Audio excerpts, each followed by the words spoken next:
Jai Shri Ram friends. Today's lecture is about gravitational field, which is lecture number 48 under the chapter gravitation. So let us start. Now, first of all, we shall discuss about what is gravitational field.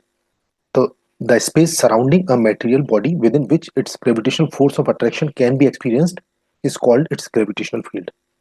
Second point is the earth is surrounded by a gravitational field, and any body brought in this field experiences a force of attraction towards the center of the earth. Fine. What is intensity of gravitational field? So the gravitational field intensity at any point in the gravitational field due to a given mass is defined as the force experienced by a unit mass placed at that point, provided the presence of unit mass does not disturb the original gravitational field. As you can see in this figure, this is the mass of body and there is another mass, this one is small m at point P. So that creates the gravitational field intensity. Okay, this is just similar to electric field intensity. So E is equal to F upon m, right? So direction of E is same as that of F.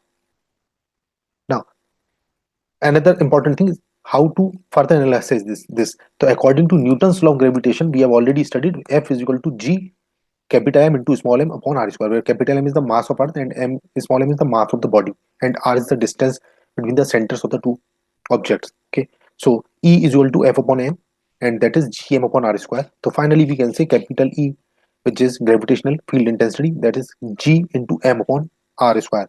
At r is tends to infinity, E is equal to 0. Okay, intensity of gravitational field due to earth. Now let us discuss this. As per this diagram, the radius of this earth is r and mass of the earth is capital M, and the distance between the mass and that body is nothing but small r. So force of attraction on the test charge m, that is this F is equal to G capital M into small m upon r square. The gravitational field at point P is equal to F upon m, which is gm upon r square, but gm upon r square is equal to the acceleration due to gravity at P. Okay, so hence the gravitational field intensity of the earth at any point is equal to acceleration provided in the freely falling body at that point, that we have already seen in previous two lectures. If r small r is equal to capital R, then E at surface is equal to capital G into capital M upon r square, that is small g. Okay, now, gravitational potential energy. This is another important part of this chapter. So, what is this? It is measured by the amount of work done in bringing a body from infinity to a given point in the gravitational field of the other. Okay, as you can see, this is the Earth mass, and this is a body which is having a mass small m, which is brought from infinity to any point P. So, W is nothing but gravitational potential energy. Now, see further how to analyze. What is the formula for gravitational potential energy? In this diagram, we have shown that how to depict this gravitational potential energy due to Earth. So this is Earth, okay, and there are different locations. They say, for example, point A, point B, which is having a distance of dx, which is differential difference, and this P is a point at which it is brought from infinity, okay, and this R, small r, is the distance of this P with respect to the center of the Earth, and the radius of Earth is of course R. So U is equal to, that is potential energy, GP, gravitational potential energy, is equal to minus of G m into m upon R. Okay, negative sign shows gravitational attraction between the earth and body, and as R increases, gravitational potential energy increases because it becomes zero at infinity, that is maximum. Now, how to derive this expression? So let us see. We are basically calculating gravitational potential energy of a body of mass m located at P, where OP is equal to R, which is very much greater than capital R, as you can see in this diagram. So suppose at any instant the body is at A such that OA is equal to X, suppose, then gravitation force at A, point A, this is point A, that is F is equal to F G M M upon X square.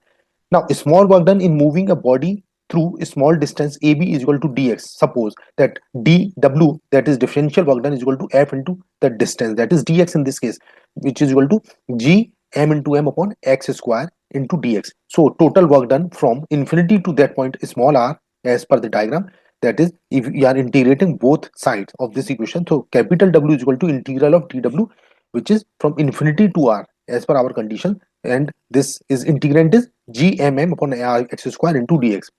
Now, if you are further proceeding, then W becomes GMM, because this is constant taken out of integral, and inside integral infinity to R, that is x की power minus 2 dx. So if you are solving this, so GMM 1 minus 1 upon R, 0 to infinity. Okay. So further, if you are solving, finally this becomes U is equal to minus GM into M upon R. So by definition, this work done will be same as gravitational potential energy. So this is the proof of the equation, which is gravitational potential energy.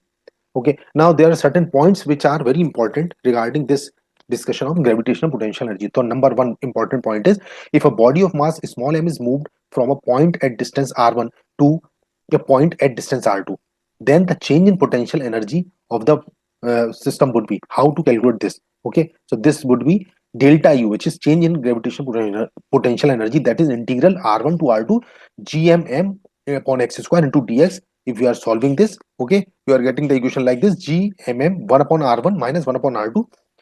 Okay, now change in gravitational potential energy moving particle r1 to r2, that is delta u is equal to gmm 1 upon r1 minus 1 upon r2. This is an important conclusion. Okay, now point number two regarding GPE. If a body is moved from the surface of the earth, that is suppose r1 is equal to r in this case, okay, to a point at height h above the surface of earth, that is r2, okay, that is r plus h, then change in its gravitational potential energy will be delta u. So if you are putting the values in the general expression as we have just discussed, so delta u becomes gmm 1 upon r minus 1 upon r plus h, isn't it? So that is equal to gmm upon r 1 minus r upon r plus h.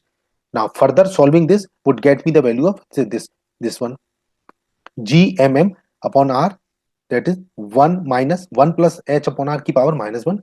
Okay, applying binomial theorem expansion, and basically you are neglecting the higher order terms. So delta u becomes gmm upon r 1 minus 1 minus h upon r plus terms containing the higher powers of h upon r. So if h is very much small as compared to capital R, that is the radius of the earth, then higher power terms will be neglected.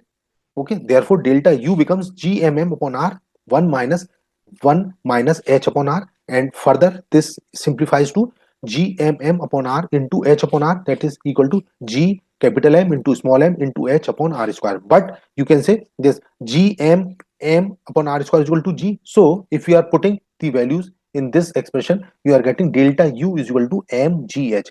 So this is the final expression for the change in gravitational potential energy, if you are specifying the 2 points. Okay, so this is all about today's lectures, friends. So we shall discuss other topics in the next lecture. Till then, Jai Shri Ram.